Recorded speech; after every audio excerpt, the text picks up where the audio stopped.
ओम नमः शिवाय। रुद्र संहिता खंड 1 अध्याय 9।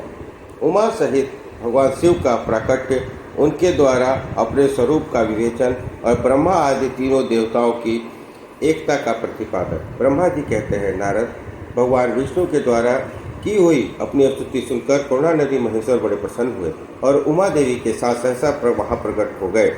उस समय उनके 5 मुख और प्रत्येक मुख में 3-3 नेत्र शोभा पाते थे। भाल देश में चंद्रमा का मुकुट सुशोभित था। सिर पर जटा धारण किए गौरवर्ण विशाल नेत्र शिव ने अपने संपूर्ण अंगों में विभूति लगा रखी थी। उनके 10 भुजाएं थी। कंठ में नील चिन्ह था। उनके श्री अंग समस्त आभूषणों से विभूषित थे। उन सर्वांग सुंदर शिव के मस्तक पर भस्म में त्रिपुंड से अंकित थे। ऐसे विशेषणों से युक्त परमेश्वर महादेव जी को भगवती उमा के साथ उपस्थित देख मैंने और भगवान विष्णु ने पुनः प्रिय वचनों द्वारा उनकी स्तुति की। तब पापहारी करुणाकर भगवान महेश्वर ने प्रसन्नचित होकर उन श्री विष्णुदेव को श्वास के रूप में वेद का उपदेश दिया। मुने, उनके बाद शिव ने परमात्मा श्री हरि को गुह्य ज्ञान प्रदान किया। फिर उन परमात्मा ने कृपा करके मुझे भी ज्ञान दिया। वेद का ज्ञान प्राप्त करके कृतार्थ हुए भगवान विष्णु ने मेरे साथ हाथ जोड़कर महेश्वर को नमस्कार करके पुनः उनसे पूजा की विधि बताने और सदुपदेश देने के लिए प्रार्थना की। ब्रह्मा जी कहते हैं, मुने, श्री हरि की यह बात सुनकर अत्यंत प्रसन्न हुए कृपा निधान भगवान शिव ने प्रीतिपूर्वक यह बात कही। शिव बोले, सूर्य श्रेष्ठगण, मैं तुम दोनों को भक्ति से निश्चय ही प्रसन्न हूँ। तुम लोग मुझ महादेव की ओर देखो। इस समय तुम्हें मेरा स्वरूप जैसा दिखाई देता है वैसा ही रूप का प्रयत्न पूर्वक पूजन और चिंतन करना चाहिए। तुम दोनों महाबली हो और मेरे स्वरूप भूता प्रकृति से प्रकट हुए हो। मुझ सर्वेश्वर के दाएं बाएं अंगों से तुम्हारा आविर्भाव हुआ है। ये लोग पितामह ब्रह्मा मेरे दाहिने पार्श्व से उत्पन्न हुए हैं और तुम विष्णु मुझ परमात्मा के वाम पार्श्व से प्रकट हुए हो। मैं तुम दोनों पर भली भांति प्रसन्न हो और तुम्हें मनोवांछित वर देता हूँ। मेरी आज्ञा से तुम दोनों ही मुझ में सुदृढ़ भक्ति हो। ब्रह्मन, तुम मेरी आज्ञा का पालन करते हुए जगत की सृष्टि करो और वत्स विष्णु, तुम इस चराचर जगत का पालन करते रहो।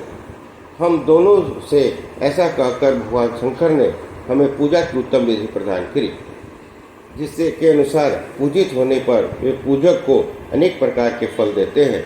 शंभु की उपर्युक्त बात सुनकर मेरे सहित श्रीहरि ने महेश्वर को हाथ जोड़कर प्रणाम करके कहा।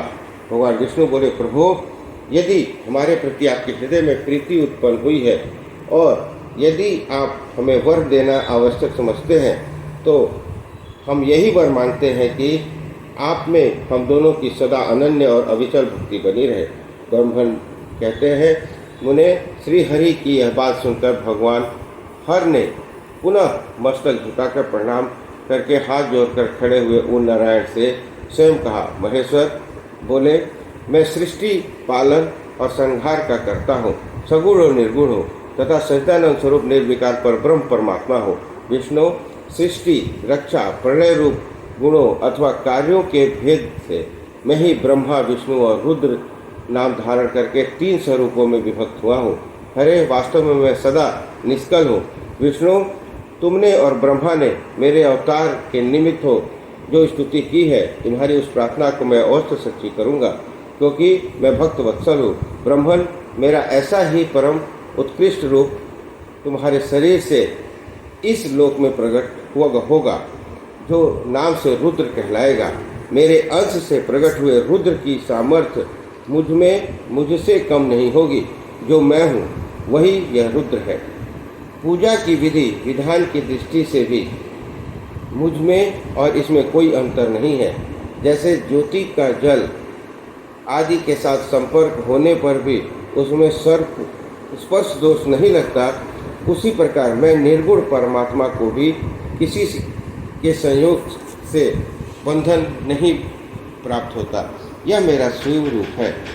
जब रुद्र प्रकट होंगे तब वे भी शिव के ही तुल्य होंगे। महामुने, उनमें और शिव में परायपन का भेद नहीं करना चाहिए। वास्तव में एक ही रूप सब जगत में व्यवहार निर्वाह के लिए दो रूपों में विभक्त हो गया है। अतः शिव और रुद्र में कभी भेद बुद्धि नहीं चाहिए। वास्तव में सारा दृश्य ही मेरे विचार से शिव रूप है। मैं, तुम, ब्रह्मा तथा जो ये रुद्र प्रकट होंगे वे सब के सब एक रूप है। इसमें भेद नहीं है।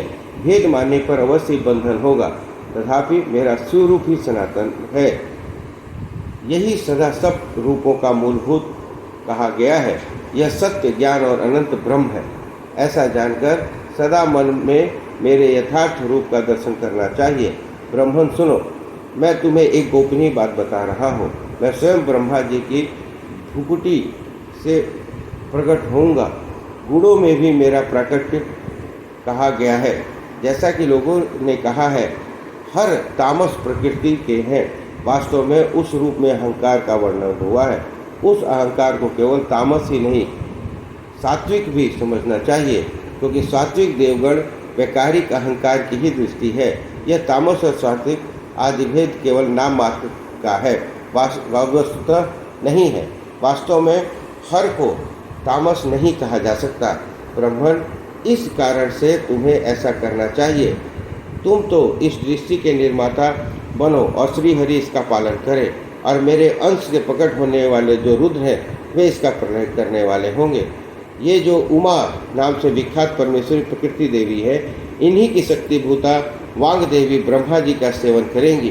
फिर इस प्रकृति देवी वहाँ से दूसरी शक्ति प्रकट होगी जो लक्ष्मी रूप से भगवान विष्णु का आश्रय लेगी। तदंतर पुनः काली नाम से जो तीसरी शक्ति प्रकट होगी वे निश्चय ही मेरे अंशभूत रुद्र को प्राप्त होंगी। वे कार्य की सिद्धि के लिए वहाँ ज्योतिर रूप में प्रकट होंगी। इस प्रकार मैंने देवी की शुभ स्वरूपा पराशक्तियों का परिचय दिया। उनका कार्यक्रम से सृष्टि, पालन और संहार का संपादन ही है।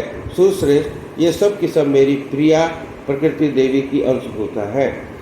हरे, तुम लक्ष्मी का सहारा लेकर कार्य करो। ब्राह्मण, तुम प्रकृति की अंशभूता वांग देवी को पाकर मेरी आज्ञा के अनुसार मन से सृष्टि कार्य का संचालन करना चाहिए, और मैं अपनी प्रिया की अंशभूता परात्पर काली का आश्रय ले रुद्र के रूप से प्रलय संबंधी उत्तम कार्य करूँगा। तुम सब लोग अवश्य ही संपूर्ण आश्रमों तथा उनसे भिन्न अन्यान्य विविध कार्यों द्वारा चारों वर्ण से भरे हुए लोक की सृष्टि एवं रक्षा आदि करके सुख पाओगे। हरे, तुम ज्ञान विज्ञान से संपन्न तथा संपूर्ण लोकों के हितैषी हो, अतः अब मेरी आज्ञा पाकर जगत में सब लोगों के लिए मुक्तिदाता बनो। मेरा दर्शन होने पर जो फल मिलता है वही तुम्हारा दर्शन होने पर भी होगा। मेरी यह बात सत्य है। इसमें संचय के लिए कोई स्थान नहीं है। मेरे हृदय में विष्णु है और विष्णु के हृदय में मैं हूँ। जो इन दोनों में अंतर नहीं समझता वही मेरा विशेष प्रिय है। श्री हरि मेरे बाएं अंग से प्रकट हुए हैं, ब्रह्मा का दाहिने अंग से प्राकट्य हुआ है, और महाप्रलयकाली इस आत्मा रुद्र मेरे हृदय में प्रादुर्भाव होंगे। विष्णु, मैं ही सृष्टि, पालन और संहार करने वाले रज आदि त्रिविध गुणों द्वारा ब्रह्मा, विष्णु और रुद्र के नाम से प्रसिद्ध हो तीन रूप में पृथक पृथक प्रकट होता हो। साक्षात शिव गुणों से भिन्न है। वे प्रकृति और पुरुष से भी परे हैं। अद्वितीय, नित्य, अनंत, पूर्ण और निरंजन परब्रह्म परमात्मा है।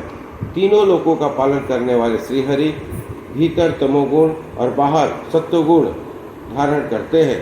त्रिलोक का संहार करने वाले रुद्र भीतर सत्वगुण, बाहर तमोगुण धारण करते हैं, और त्रिभुवन की सृष्टि करने वाले ब्रह्मा जी बाहर और भीतर से भी रजोगुण ही है।